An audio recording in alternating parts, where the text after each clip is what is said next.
Aloha class, or I guess today I should say ta'alofa. This is the first consideration of Samoa, and by going to Samoa in our course, we are shifting from East Polynesia to West Polynesia, do a compare and contrast and see what's happening as we look at the two different dimensions of Polynesian music. Where you see it says the sacred center, that is the translation that many people use to translate the name Samoa into English. The first thing I think we do well to consider here in this presentation is to think about aristocracy versus meritocracy. And for many of us in modern cultures, that's not something we think about a whole lot because many of us come from cultures where we've been part of a meritocracy for some time now. But let's look at the differences between the two. Once again, in Samoa, we have the concept of mana, or spiritual power. We have matai, ali'i, and commoners. And just for our convenience, I have not broken the commoners down into smaller categories like traditional Samoan culture did, and Tongan culture and others. But the idea of the matai, the chief, or a council of chiefs in each village, and then maybe a higher chief in each region. The idea of ali'i, or noblemen, noblewomen, part of the aristocracy. And then the idea of commoners in traditional Samoan society, people that are dependent upon the matais and the ali'i for privileges. And we'll talk a little bit more about that. But a lot of the traditional Samoan culture and traditional Samoan music ties into those ideas of class stratification. There's a practice I want to talk about called malanga, or inter-village visiting, which is an important social custom and still done to some degree today in certain settings like preparation for a wedding or funeral or something like that.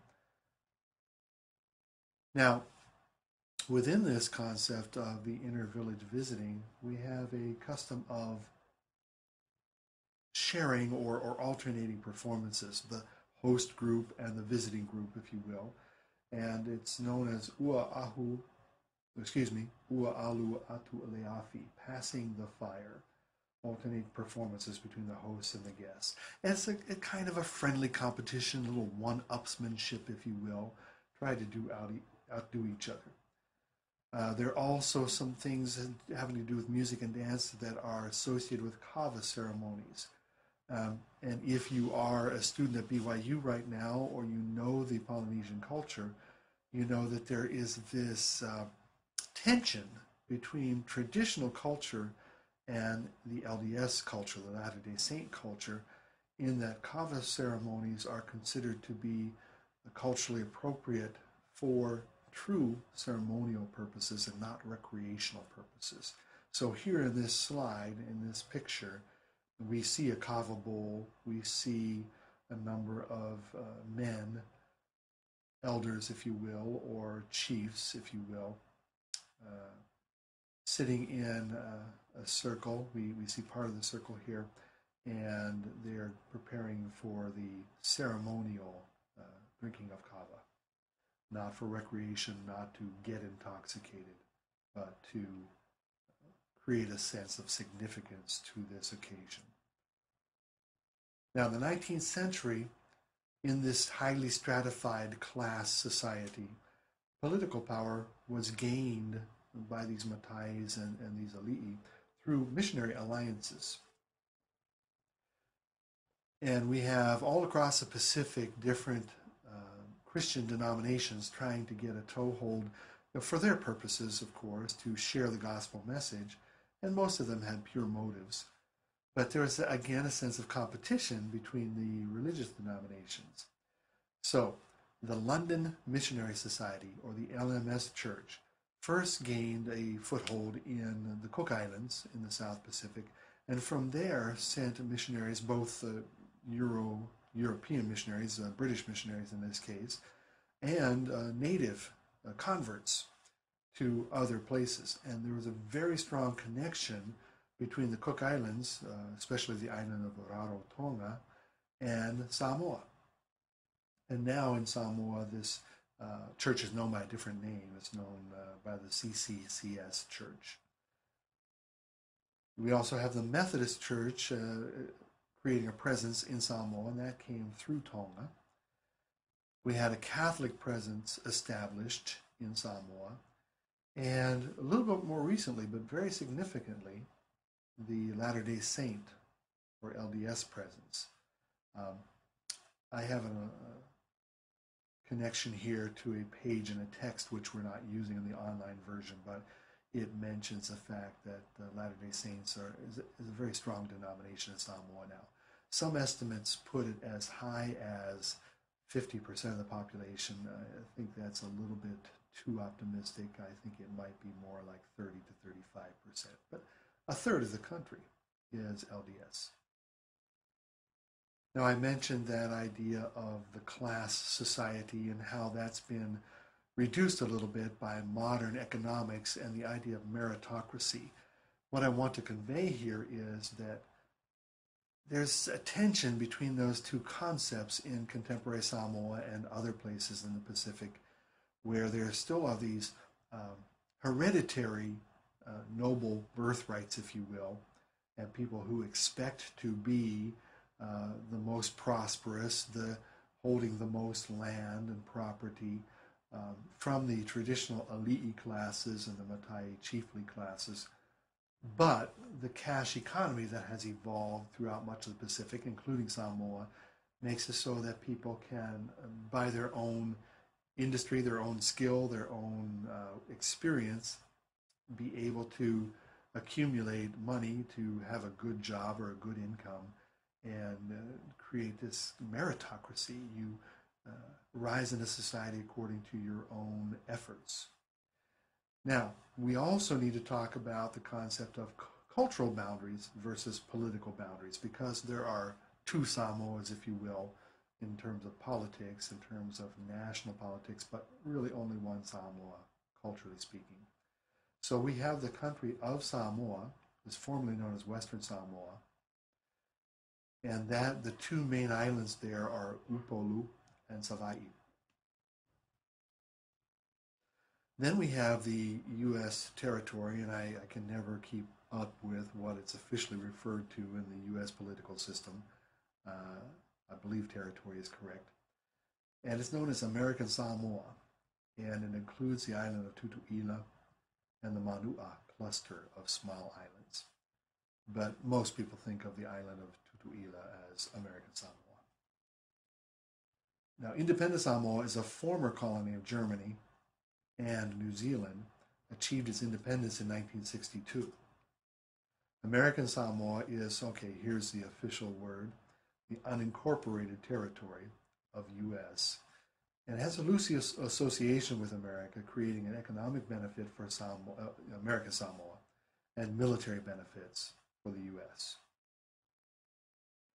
Between the two, the estimated population is 200,000. And realize, of course, two nations but one shared culture. Now, here's another concept of cultures in diaspora, and that's very important for a course like this. You may have encountered this in other coursework or other context of diaspora, cultures in diaspora. That word is a Greek word. It's used in a Bible translation, and it originally referred to the dispersion of Israel, the diaspora, the spreading out. Especially after the Babylonian conquest around 600 BC. We talk sometimes about the 10 lost tribes of Israel, the northern kingdom of Israel, and their dispersal, and then, of course, the dispersal of Judah with the Babylonian conquest. So we'll talk about the Hebrew diaspora or the Jewish diaspora. And now, in modern cultural terms, it refers to any population that is displaced from its homeland, either involuntarily, like West Africans going to the New World, or voluntarily. A couple of examples that you may be familiar with, a large Japanese population in Brazil, and now an increasing Brazilian population in Japan. So voluntary relocation and a diaspora of that culture. Now, in Samoa, the context of the Samoan culture, there are many expatriate Samoan communities, or enclaves they're sometimes called, in U.S., Australia, New Zealand. And in the U.S., it's mainly either along the West Coast or within the LDS, the Mormon culture. There were emigrations because of joining the Mormon church. So you have Salt Lake, for instance, and Phoenix, Arizona, and some other places where the Latter-day Saint concentration is a little larger. So the effect of all this is that there are more ethnic Samoans and part Samoans living away from the islands today than are living in the islands. So if that estimate of 200,000 living in the islands of the two nations is accurate, it's probably twice that number or more living in Auckland, New Zealand, Brisbane, Australia, where else? Sydney, Australia, San Francisco, etc., etc. Now, talking about music in Samoan culture, you knew we were going to get to music eventually, right?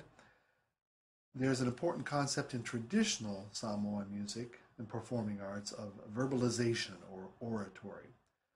So we didn't really see this in the East Polynesian cultures, but even beyond chanting poetry, there's just the idea of forceful, persuasive public speaking or oratory, the transmission of ideas in an oratory kind of way. And so when the missionaries, the Christian missionaries came in and the Christian ministers came in, it was a great connection for the Polynesian people, especially the West Polynesian people, to take that tradition of oratory that they had and put it in front of or up by the pulpit, so to speak, so that they're creating this convincing Christian oratory from Christian pulpits. We do have the chanting, the poetry, singing, dance, and movement combining. We have some Samoan terms and rough English equivalents to think about. Langi, or pese, means to sing. Tangi is a special kind of singing. It is a sung lament at a funeral or a mourning. And tangi is used in Samoa, Tonga, and New Zealand. Some of you are familiar with the movie Whale Rider. And when there was a death in the family, there was this lament, this mourning chant in that movie. And that is a tangi. Siva, to dance. Tali is a group of singers. And now we move to selected Samoan genres. And again, keep thinking snapshots of each culture, just little representative parts of the traditional culture, and then the modern hybridized culture when it meets the West. So we have the Tawalunga, which is a dance that helps to reinforce social stratification. We have a female dancer. You see the photo of a young female dancer in Samoa. They're known as the Taupo. And in the dance, symbolically, they feature this female dancer that represents a virginal daughter of the village chief, or the Matai. And sometimes in some presentations, it can literally be that young, unmarried, virginal daughter of the chief. And in many other tourist presentations, festival kind of cultural presentations, it is someone who represents that purity, that grace, that refinement of a daughter of the elite, a daughter of an aristocratic class. And she dances in the center of the performance space, wherever that might be. Then we have others who represent commoners, of those of lower social standing. They'll dance around the periphery of that performance space. And usually the featured dancer, well, always, the featured dancer dances very elegantly and gracefully, a style we know as sa'a. While those around her tend to dance more awkwardly or comically, they'll go for the laugh. And it's not just for clowning, but it is to provide a contrast to the featured dancer, that they dance clumsily, awkwardly, comically, and it, by contrast, makes her look even more graceful. Let's take a look at one of those presentations.